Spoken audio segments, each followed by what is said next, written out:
Welcome. This is the master presentation for the EPR Product Operations Career Program, and the idea behind it is simple. We've reframed extended producer responsibility training around the actual job requirements of marketplace pay on behalf product operations. So, this isn't a regulatory overview, it's a role.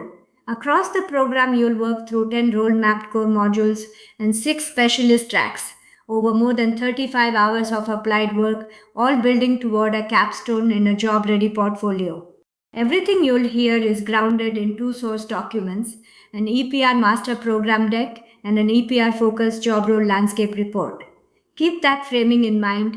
Every concept exists to make you employable in this role family. Let me show you how the whole program is laid out because we'll return to this map 5 times. Part 1 is the role thesis and hiring signal, why marketplace EPR product operations is the anchor role. Part 2 is the role to curriculum operating system, how every core module maps to a practical workplace responsibility.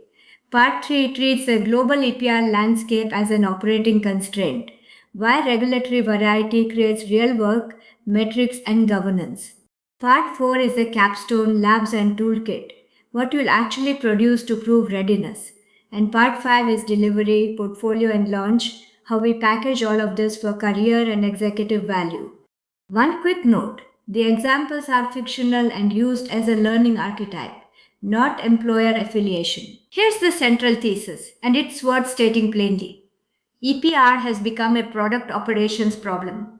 Your job is to keep sellers selling, make their obligations visible, collect the right data, submit reliable reports, pay and recover fees, and prove control under audit.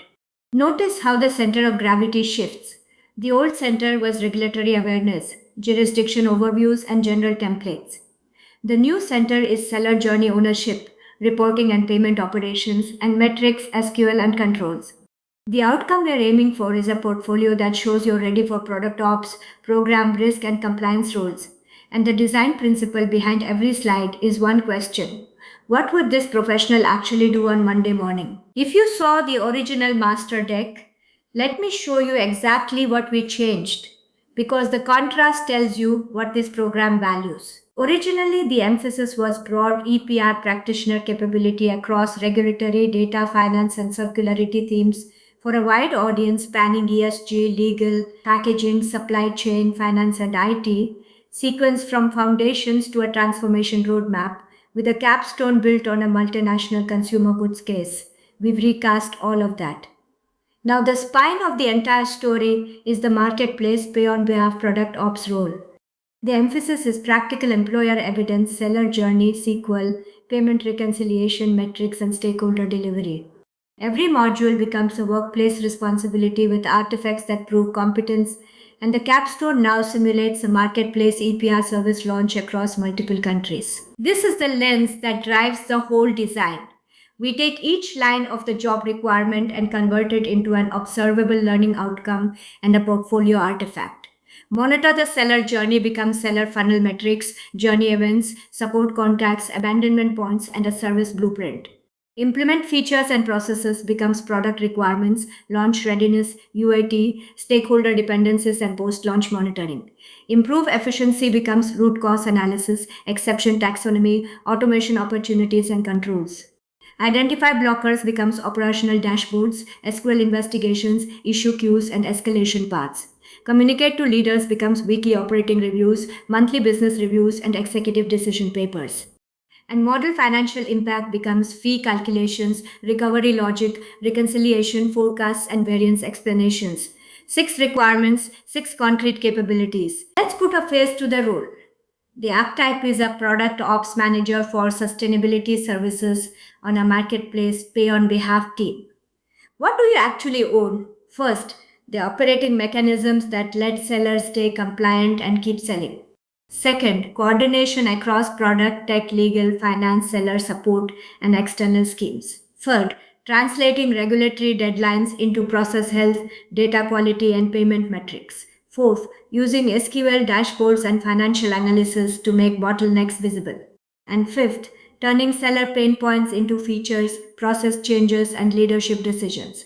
If you hold those five things together, you are doing the job. And everything in this program is designed to build exactly that muscle. One thing to understand early: EPR hiring now forms a pathway, not a scatter of isolated titles.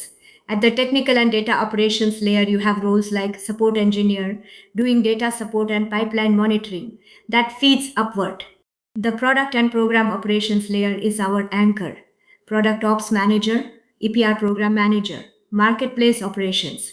From there, the pathway progresses into risk and governance, risk manager and senior risk manager, doing audit and policy monitoring, and into enterprise strategy, global EPR lead, regulatory affairs, packaging sustainability leadership. This curriculum deliberately targets the middle of that pathway, the product operations layer where seller experience, compliance execution, data, financial modeling, and stakeholder coordination all converge. When you read across marketplace, manufacturer, consumer goods, and compliance scheme roles, the same capability pattern keeps appearing. There are six clusters: regulatory and compliance fluency, EPR schemes, producer status, registration, reporting cycles, bureau mechanics, and audit requirements. Cross functional delivery, working with legal, product, tech, finance, business owners, regulators, bureaus, and seller facing teams. Data and analytical tooling, SQL, Excel models, dashboard interpretation, data quality logic, and evidence registers. Financial judgment, fee exposure, payment timing, seller recovery, reconciliation and variance storytelling.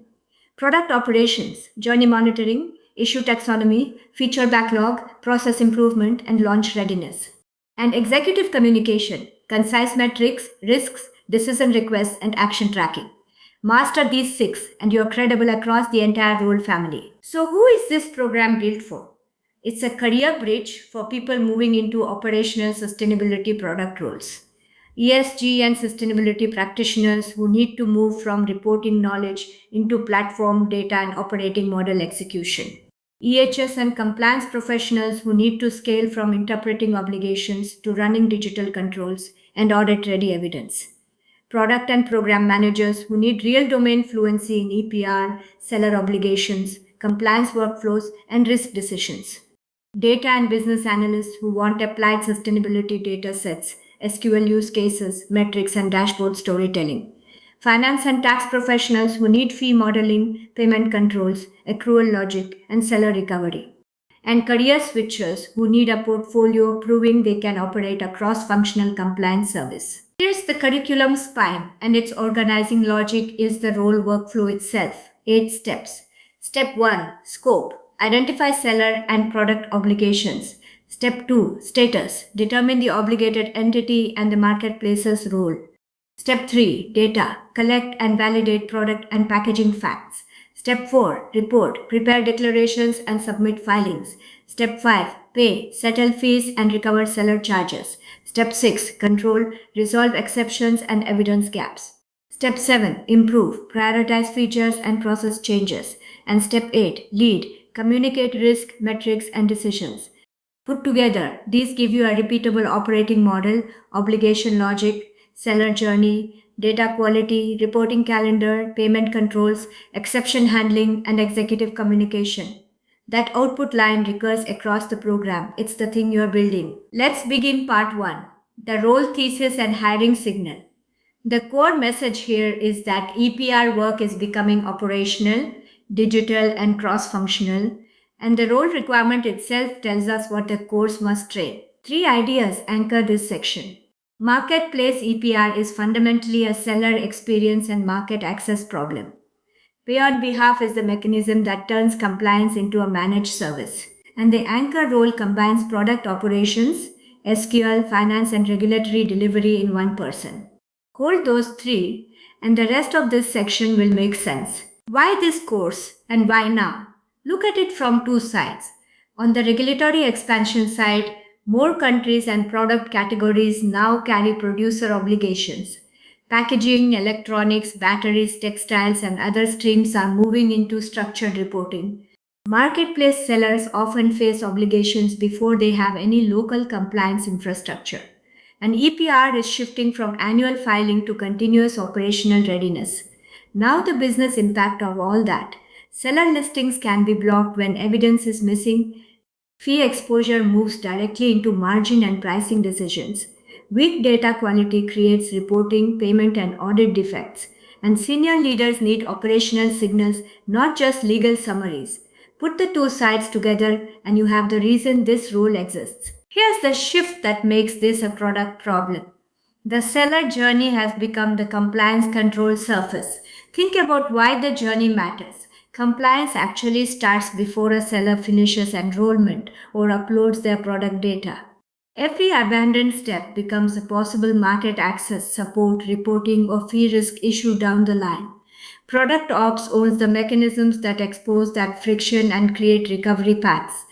And critically, this course trains the journey as a measurable operating system, not a pretty slide diagram. When you can see where sellers stall and you have a path to recover them, you're protecting compliance and revenue at the same time. Let's define the pay on behalf model precisely.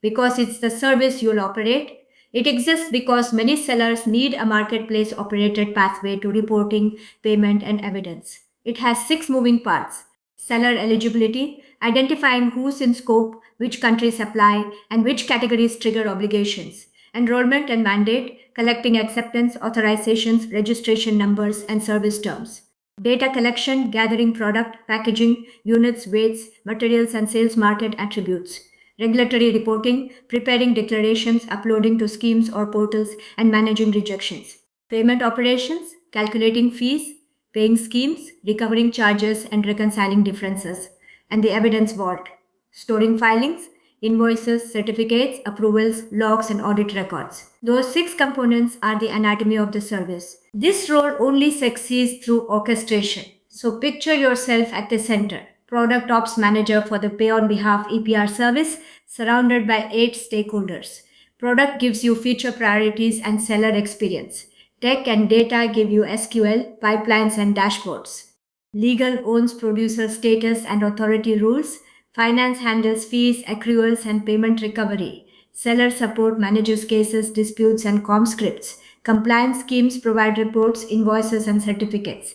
Authorities own registers and enforcement. And leadership wants metrics and decisions. You don't control any of these teams, you connect them.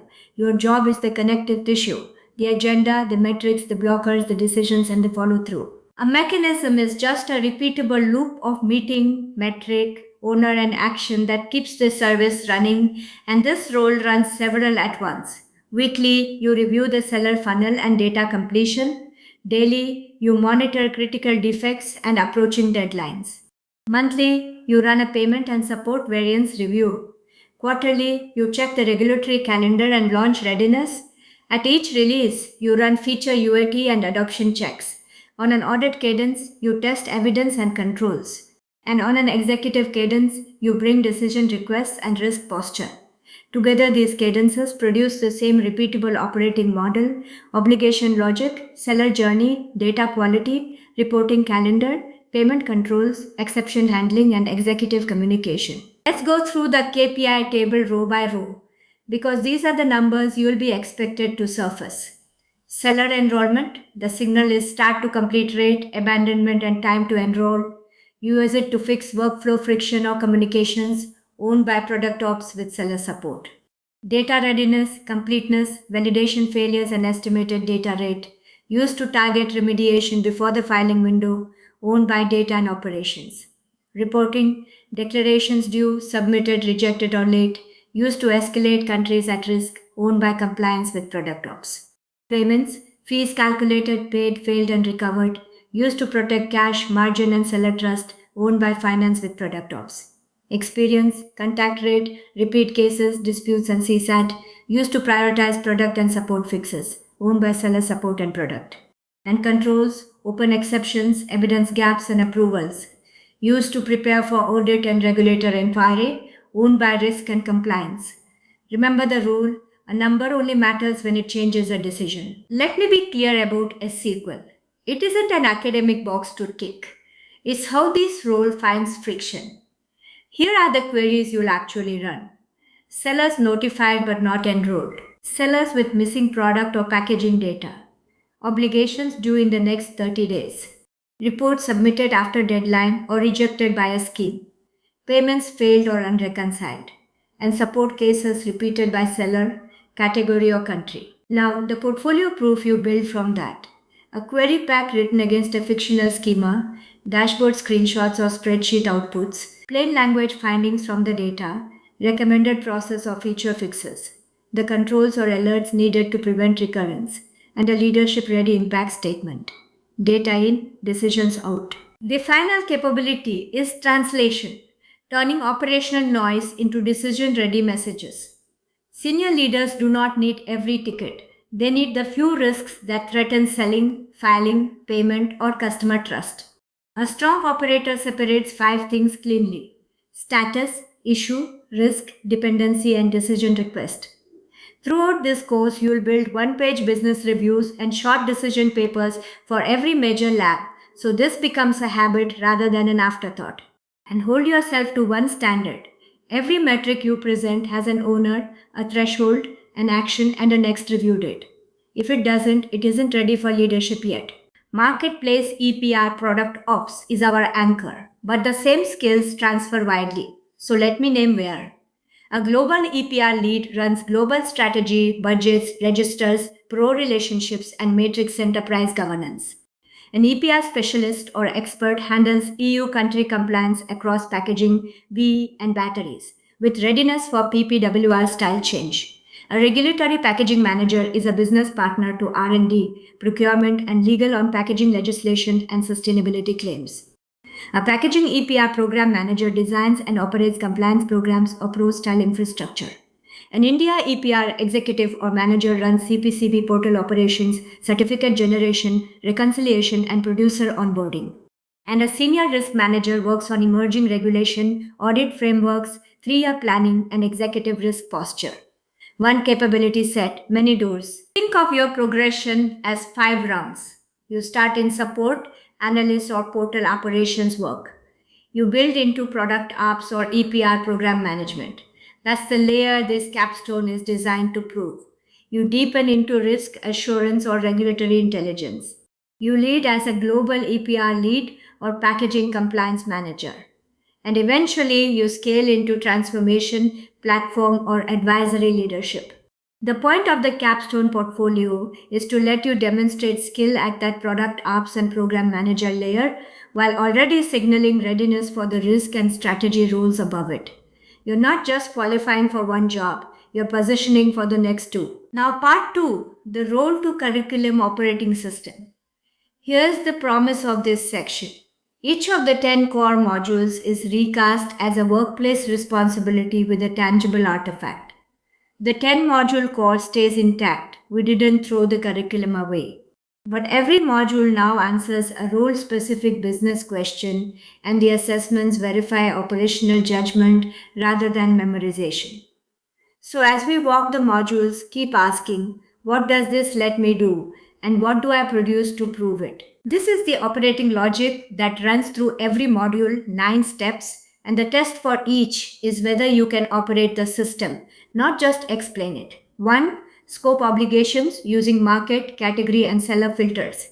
2. Identify the producer, the marketplace, importer, brand, or authorized representative role.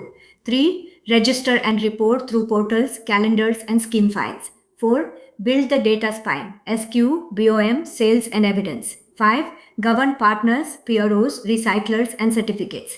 6. Model fees, rates, modifiers, recovery, and accruals. 7. Redesign for packaging and circularity improvements. 8. Assure through controls, exceptions, and audit trail. And 9. Roadmap the cross-functional transformation. 9 steps, 1 coherent job. Module 1 lays the foundation. The business question is, why has EPR become a seller, product, financial, and market access issue? The learning pathway covers the definition, the policy rationale, producer responsibility, marketplace risk, and the logic of the pay on behalf service. In the application lab, you'll map where end-of-life cost, data burden, and liability move across a seller value chain.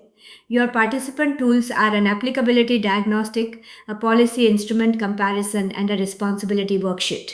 And the role evidence you walk away with is the ability to explain why the role exists and how to frame EPR as an operating service, which honestly is the first thing any interviewer will probe. Module 2 is the global regulatory landscape. The business question: how can a marketplace manage inconsistent EPR rules across countries and categories? The learning pathway walks the EU and UK, India and APAC, the US and Canada, and emerging markets, always with status discipline distinguishing enacted, in force, and proposed. In the application lab, you'll build a jurisdictional obligation map for sellers entering 5 priority markets. Your tools are a jurisdiction register, a regulatory change tracker, and a category matrix. The role evidence is the regulatory calendar and change monitoring muscle you need for operations planning. This is where you learn to treat regulation as a live input, not a static fact. Module 3 tackles the hardest judgment in EPR: producer status. The business question is: who's responsible when goods move through sellers, importers, brands, and marketplaces? The learning pathway covers producer definitions, the responsibility hierarchy, distant sellers, authorized representatives, and the points where you must escalate to legal. In the application lab, you'll determine preliminary producer status for 5 cross-border marketplace supply chains. Your tools are a 2-tier decision tree, an entity role assessment, and a legal validation referral. The role evidence is defensible rules for seller eligibility, enrollment, and service coverage.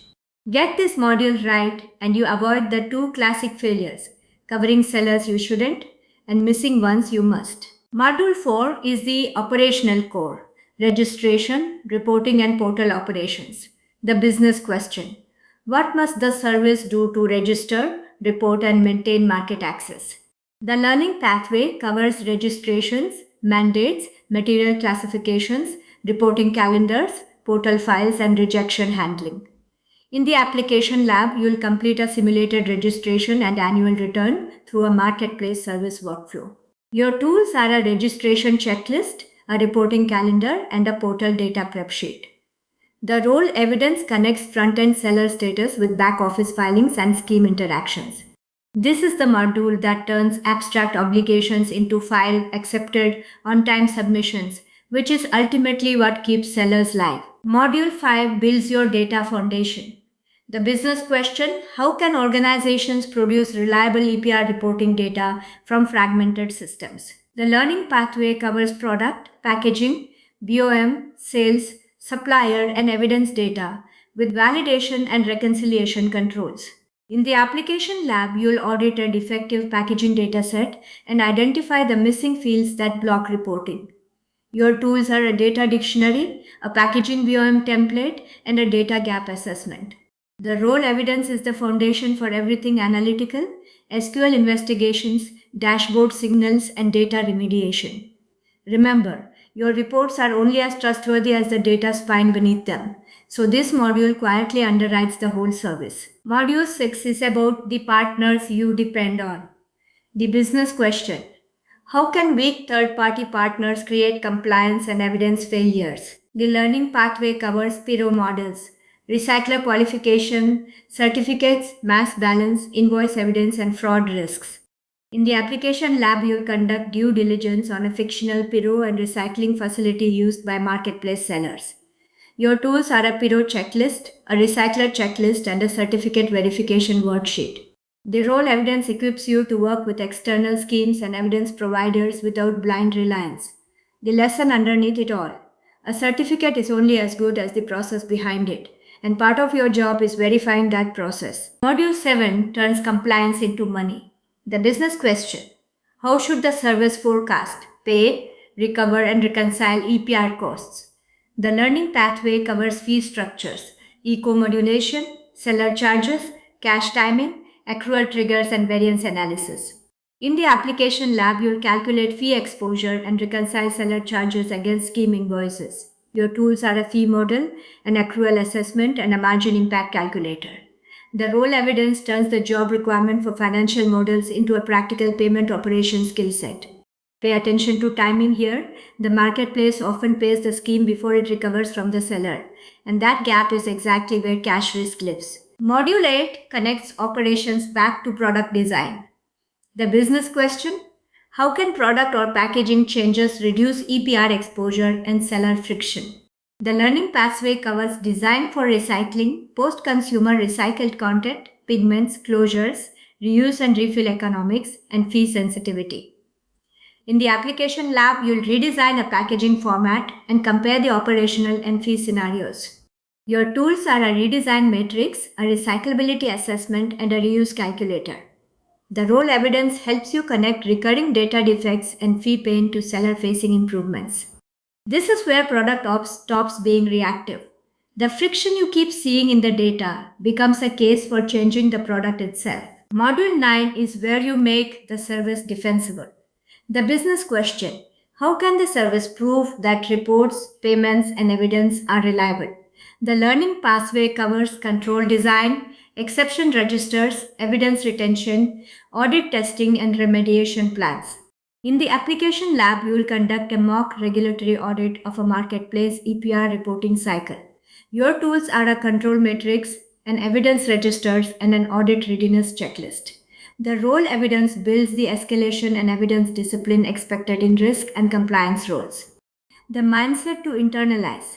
Audit ready operations are designed upfront, not reconstructed in a panic at the end of a regulatory cycle. Module 10 lifts you to the leadership view. The business question: how can leadership scale from fragmented compliance to a governed operating capability? The learning pathway covers the target operating model, RACI, dashboards, the transformation roadmap, and executive communication. In the application lab, you'll prepare a board level EPR transformation recommendation for a marketplace service. Your tools are a target operating model, a RACI, an executive KPI dashboard, and a roadmap.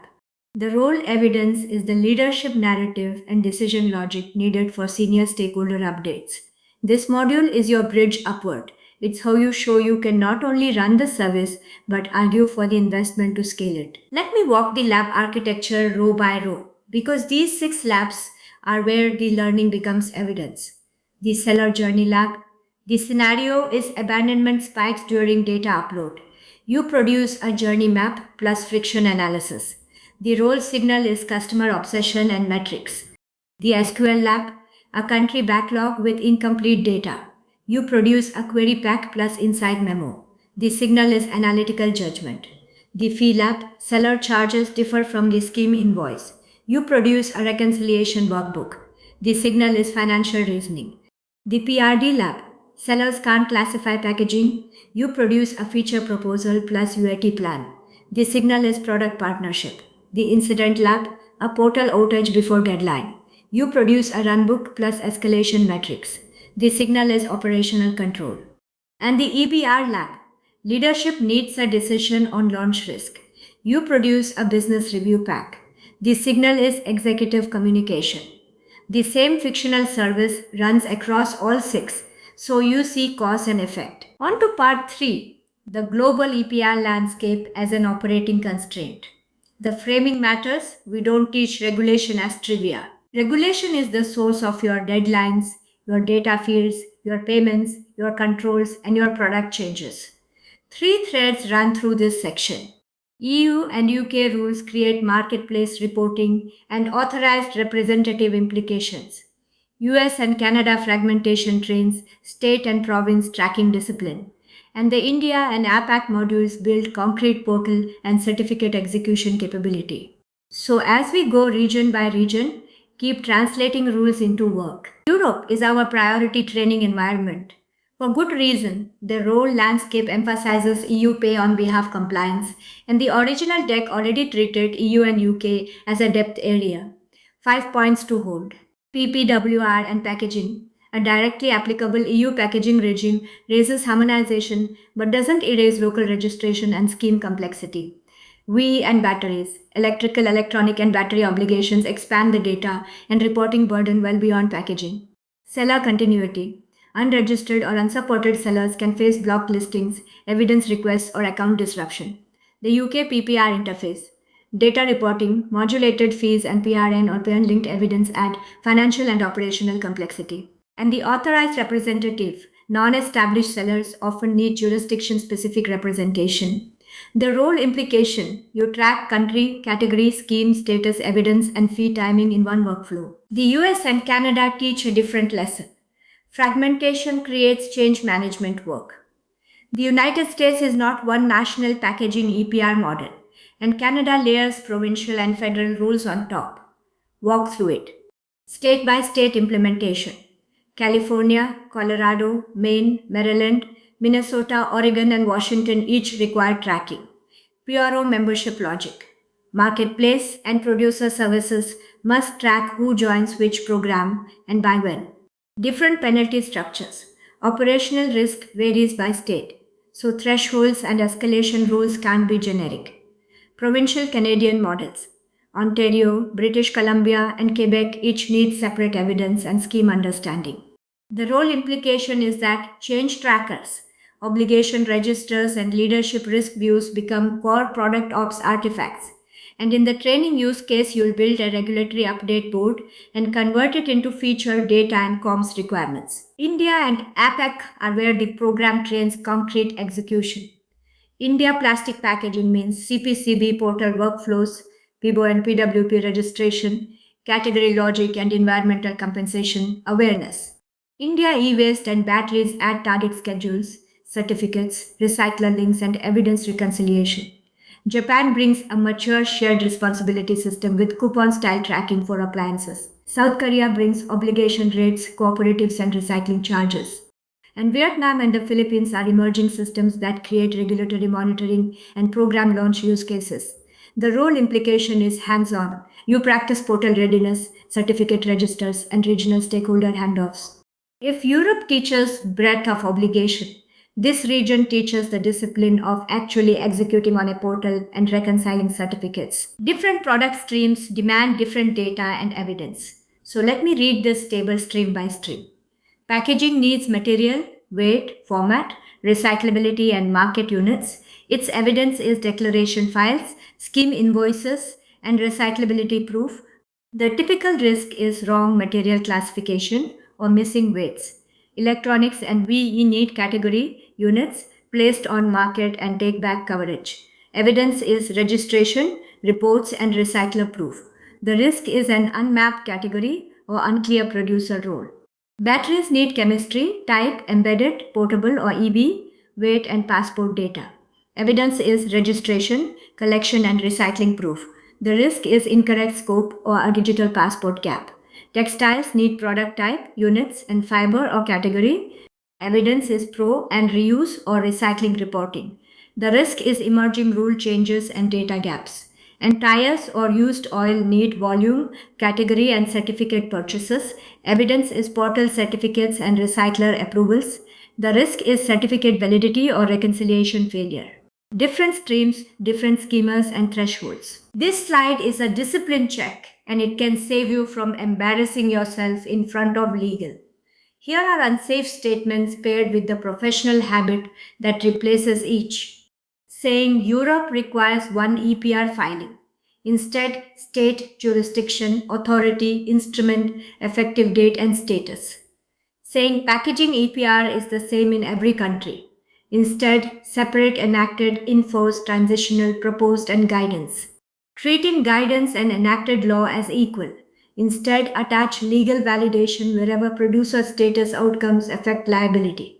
Assuming a seller's obligation is obvious from product category alone. Instead, version your rate tables, decision trees, and reporting calendars. And assuming fee rates are static once the model is built. Instead, record your assumptions and evidence sources for audit review. Precision here is a feature of the role, not pedantry. This conversion is the bridge from regulatory intelligence to actual delivery. 7 steps. It starts with a rule change, a new law, guidance, or scheme notice. Then an impact scan across affected countries, categories, sellers, and data fields. That produces a backlog item, a feature, data, finance, or support requirement. Then readiness, an owner, a launch date, UAT, and controls. Then seller comms, notification, help content, and an escalation path. Then monitor, adoption, defects, and reporting readiness. And finally review, post-launch gaps and any risk you are formally accepting. Do this well, and regulation stops being a threat that surprises you and becomes an orderly input to your backlog. The same repeatable operating model we keep returning to. Part 4 is where it all becomes tangible, the capstone, labs, and toolkit. The promise is that you leave with artifacts that look like the actual work product of the job. The capstone simulates a marketplace launch. The labs cover the seller journey, SQL, fees, PRDs, incidents, and executive reporting. And the templates you use become portfolio evidence you can show in interviews.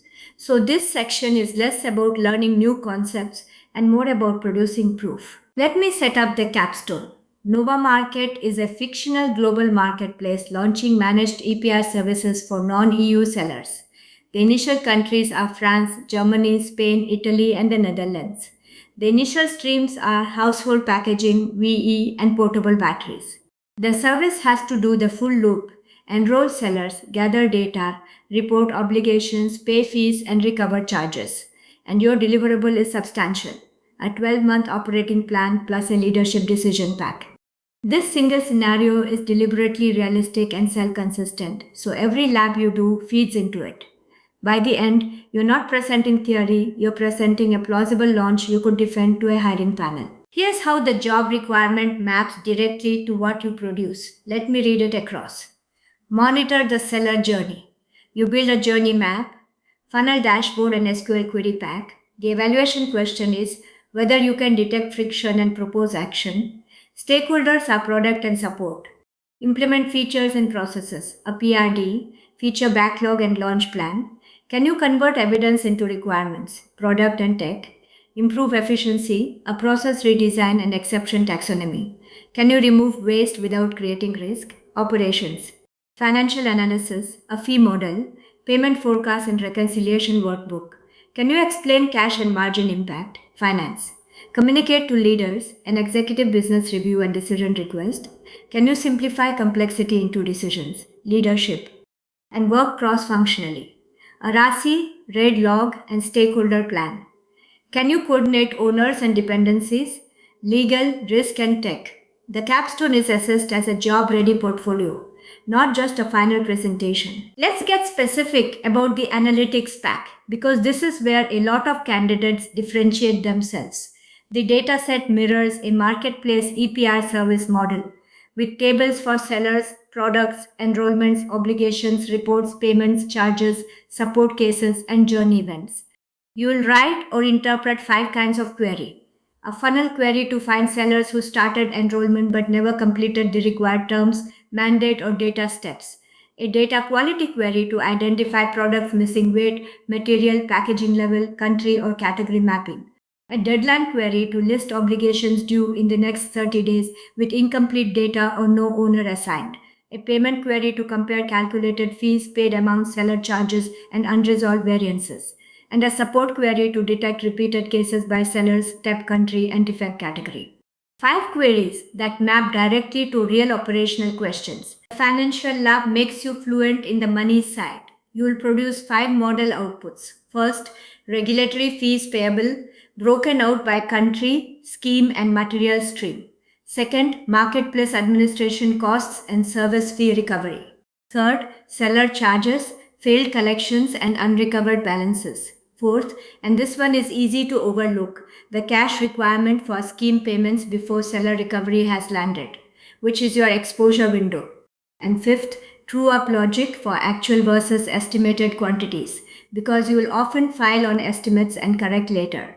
If you can build and explain those 5 outputs, you can hold your own in a conversation with finance, which is exactly what this role demands. This lab teaches you to turn a seller blocker into a credible product proposal. The case: sellers abandon the service during packaging data submission because they can't classify materials and packaging levels. You work it in 6 moves. The problem statement: which sellers are affected, at what step, and why it matters for filing readiness. The evidence: funnel data, validation errors, support cases, and examples of the confusing fields. Solution options: a guided taxonomy, prefill, file upload, API ingestion, templates, validation messages, or help content.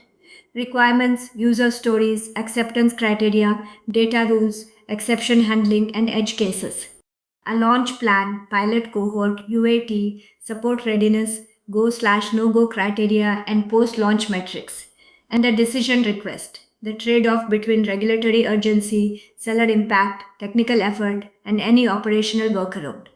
That's how product ops earns a seat at the product table. The incident lab drops you into a crisis and asks you to stay in control. The simulation. A compliance scheme portal goes down 5 days before a filing deadline. Sellers keep uploading data, but report submission and payment confirmation are blocked. Your job is to classify the severity, assign owners, prepare seller communications, and build a recovery timeline.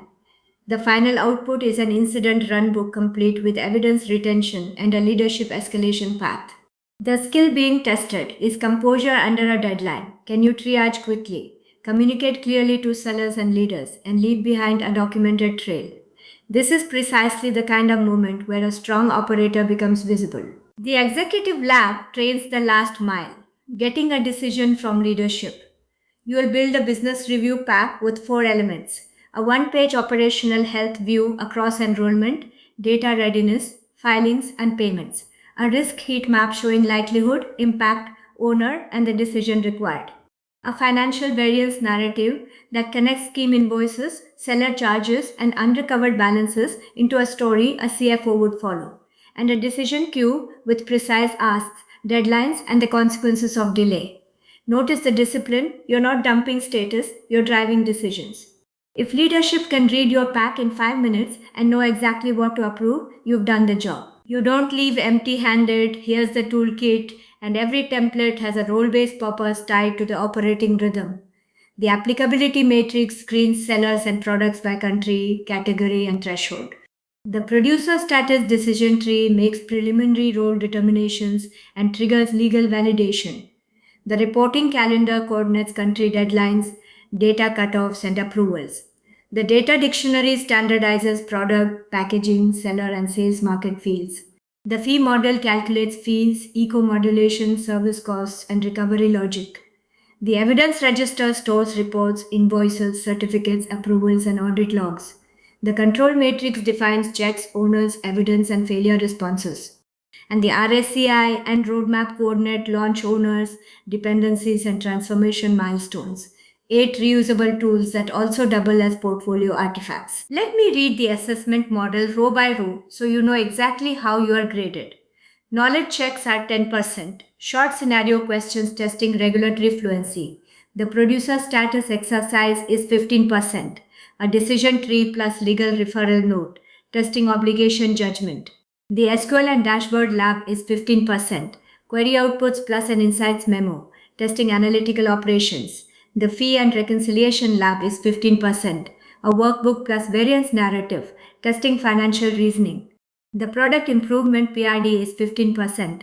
A PRD with UAT and launch metrics, testing product partnership. And the final capstone is 30%. A 12-month launch plan plus an executive business review deck, testing cross-functional leadership.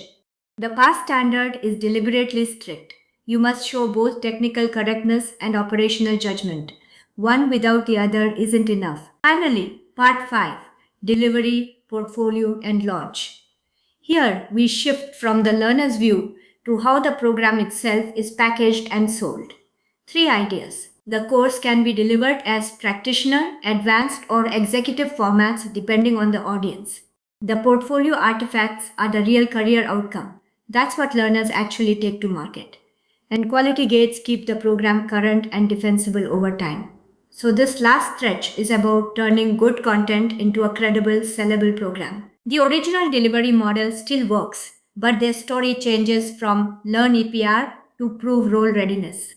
6 formats: core practitioner, 10 modules, applied labs, a workbook, the capstone, and a practitioner certificate. The marketplace product ops track focused on seller journey, SQL, reporting, payment, and executive communication. The India practitioner track, CPCB portal, certificates, recycler evidence, and local compliance execution. The EU and UK specialist track, PPWR, WEE, batteries, UK PEPR, and marketplace implications. The executive accelerator, governance, margin, market access, risk, and transformation decisions. And the portfolio clinic, instructor review of your dashboards, models, PRDs, runbooks, and capstone deck. Different audiences, same role based spine. You can enter wherever your background fits. This is the payoff, the folder of artifacts you can put in front of an interviewer, and each one mirrors real product ops work. An operating model canvas, who's served, what's in scope, where data flows, and how evidence is retained. A seller journey blueprint, touch points, failure modes, back office operations, and recovery paths. A metric dictionary, definitions, thresholds, owners, and the business decision behind each KPI. A SQL query pack, queries with outputs, interpretation, and recommended actions. A fee model, country and material fee calculations, seller recovery and reconciliation logic.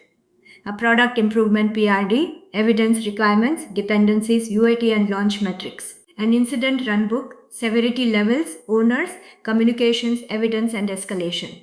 And an executive review pack, status, risks, financial variance, a decision queue, and an action tracker. 8 artifacts that together say, I can operate this service. If you are building or rebuilding this program, here's the production sequence, 8 steps, run module by module to keep the role narrative consistent across decks, scripts, workbooks, and templates. Step 1, freeze the thesis, the role archetype, capstone, and visual language. Step 2, rewrite the master. This recreated deck becomes the anchor. Step 3, update the workbook. Convert exercises into portfolio artifacts. Step 4, rebuild the modules. Map every lesson to role evidence. Step 5, create the datasets. Seller, product, obligation, report, payment, and support tables. Step 6, package the labs. SQL, fee, PRD, incident, and EBR. Step 7, QA, check claims, slides, templates, and assessment alignment. And step 8, launch, a role-ready landing page and a sample portfolio. Sequence discipline is what keeps the whole thing coherent. Before anything ships, it passes quality gates, split into content and operational quality. On content, regulatory claims must show jurisdiction, authority, status, and review date. Tables and templates must match the capstone and lab datasets. All fictional figures must be clearly labeled as instructional. Role references must avoid implying employer affiliation or endorsement, and accessibility and readability checks must be complete for decks and workbooks. On operational quality, SQL datasets and answer keys are tested.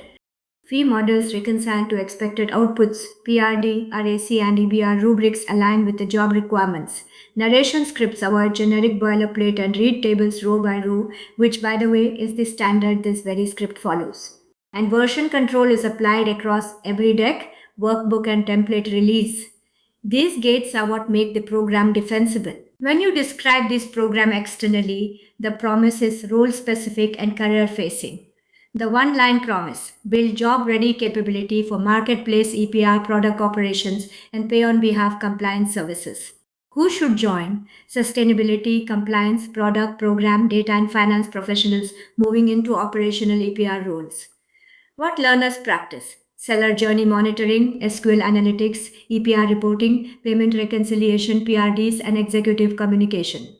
What they leave with? A capstone portfolio of dashboards, models, workflows, controls, and leadership-ready recommendations.